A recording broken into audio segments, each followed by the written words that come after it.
प्रयागराज महाकुंभ में श्रद्धालुजनों की भारी भीड़ है। लगभग 8 से 10 करोड़ श्रद्धालु इस समय प्रयागराज के अंदर मौजूद है।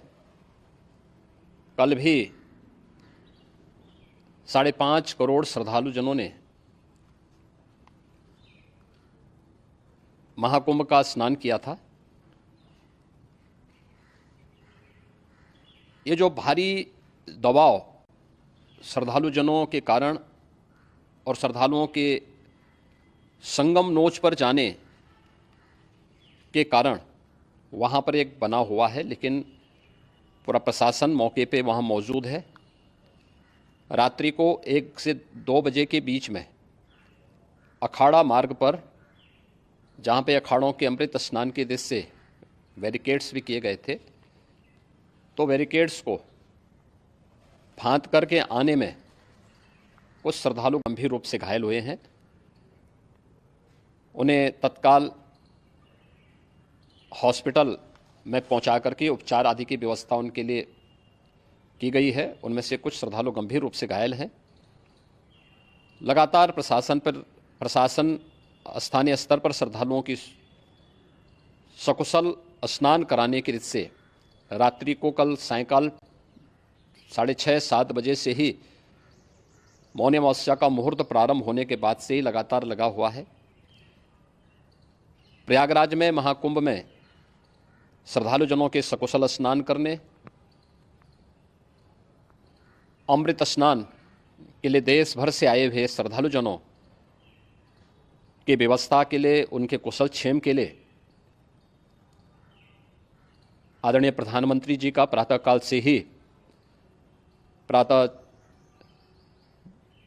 से ही उनके लगभग 4 बार प्रधानमंत्री जी ने हालचाल लिया है।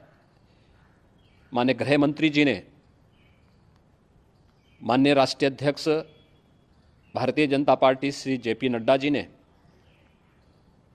माननीय गृह मंत्री श्री अमित शाह जी ने भी, और प्रदेश की माननीय राज्यपाल श्रीमती आनंदीबेन पटेल जी ने भी लगातार जानकारी लेकर के सभी के कुशल क्षेम और सकुशल स्नान कराने के बारे में निरंतर रिपोर्ट ले रहे हैं।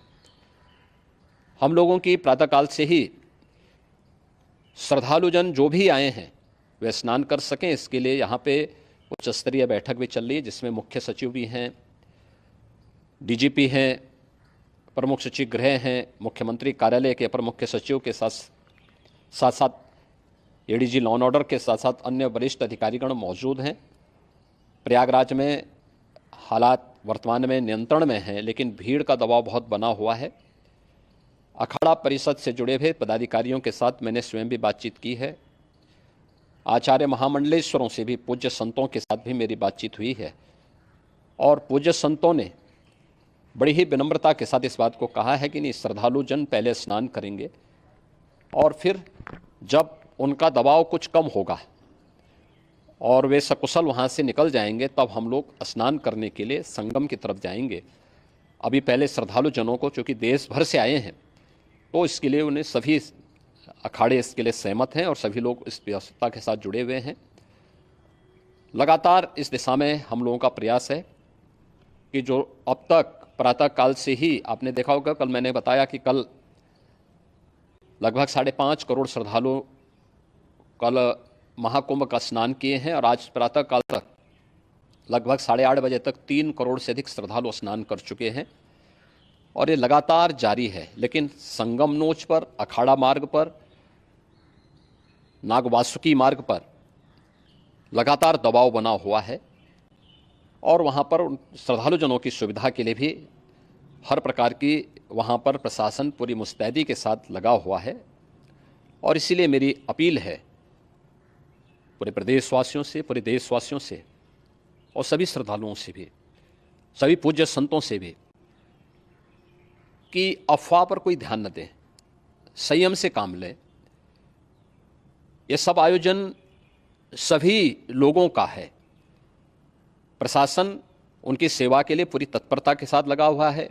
केंद्र और राज्य सरकार पूरी मजबूती के साथ वहाँ पर हर प्रकार का सहयोग करने के लिए तत्पर है, लेकिन कोई किसी अफवाह पे ध्यान न दें। कोई भी व्यक्ति नकारात्मक अफवाह फैलाने का प्रयास करेगा, उस प्रकार से नुकसान हो सकता है। और जहां पर हैं आप, लगभग 15 से 20 किलोमीटर के दायरे में अस्थायी घाट बनाए गए हैं, उसमें कहीं भी वे स्नान कर सकते हैं। आवश्यक नहीं कि संगम नोच की तरफ ही आएं, क्योंकि भीड़ देखते हुए, खासतौर पर जो बुजुर्ग हैं, बच्चे हैं, श्वास के रोगी हैं, उनको लंबी दूरी तय नहीं करनी चाहिए और जहाँ पर हैं वहीं पर आराम से पहले स्थिर होकर के कार्य करें, वहाँ पर रह करके। और जो नज़दीक के घाट हैं, उसी नज़दीक के घाट में स्नान करेंगे। सब गंगा जी के ही घाट हैं और गंगा जी के इस घाट में वही पुण्य प्राप्त होगा। ये मौनी अमावस्या है, मौनी अमावस्या में स्नान का महत्व है। संगम में स्नान का दबाव बहुत ज़्यादा है, इसलिए सभी लोग अगर वहाँ पे इसमें अपना सहयोग करेंगे तो सकुशल हम सभी श्रद्धालु जनों को वहाँ पर स्नान करने में सफल होंगे। और फिर इसके उपरांत अमृत स्नान के लिए पूज्य संतों से भी, अखाड़ों से भी हम लोग अनुरोध करेंगे। जो घायल हैं, गंभीर रूप से घायल हैं, उनके उपचार की तत्परता के साथ व्यवस्था भी की गई है। उन सबके सकुशल स्वस्थ होने की भी हम कामना करते हैं। लेकिन मेरी अपील होगी कि कोई भी नकारात्मकता न फैलाने दें और न किसी अफवाह पर विश्वास करें। स्थिति नियंत्रण में है, हाँ दबाव जरूर है, क्योंकि मैंने आपको बताया कि प्रातःकाल से सुबह 8:30 बजे तक 3 करोड़ से अधिक श्रद्धालु स्नान कर चुके हैं। और पूरे मेला क्षेत्र में अगर हम देखेंगे, प्रयागराज में हम देखेंगे तो लगभग 9 से 10 करोड़ श्रद्धालु इस समय वहाँ पर मौजूद है, जिसमें से 3 करोड़ यह वापस जा रहा है। इसके लिए रेलवे ने भी मेला स्पेशल लगाई हुई है। प्रातःकाल से लगभग 40 मेला स्पेशल प्रयागराज स्टेशन से, जोशी स्टेशन से, अन्य स्टेशन से श्रद्धालुओं को लेकर के सकुशल स्नान कराने के बाद उनको लेकर के गंतव्य की ओर आगे बढ़ी है। और लगातार ये प्रक्रिया वहाँ पर आगे बढ़ाई जा रही है। होर्डिंग एरिया भी बनाए गए हैं। प्रशासन जो वहाँ पर डायरेक्शन दें, मुझे लगता है सब लोग उसका पालन करेंगे तो सकुशल, क्योंकि पूरा दिन भर देर रात्रि तक अमृत स्नान का मुहूर्त है। मौनी अमावस्या का जो मुहूर्त है पूरे रात्रि भर है, इसलिए ये नहीं हो केवल इस पे कि हम अभी स्नान करेंगे, आवश्यक नहीं, कभी भी आप स्नान कर सकते हैं। तो उस पर जरूर सभी से मेरी विनम्र अपील होगी कि वे लोग उस पर सहयोग करेंगे तो सकुशल सभी को स्नान कराने में और सकुशल इस महापर्व को आयोजित करने में प्रशासन को और शासन को मदद मिलेगी।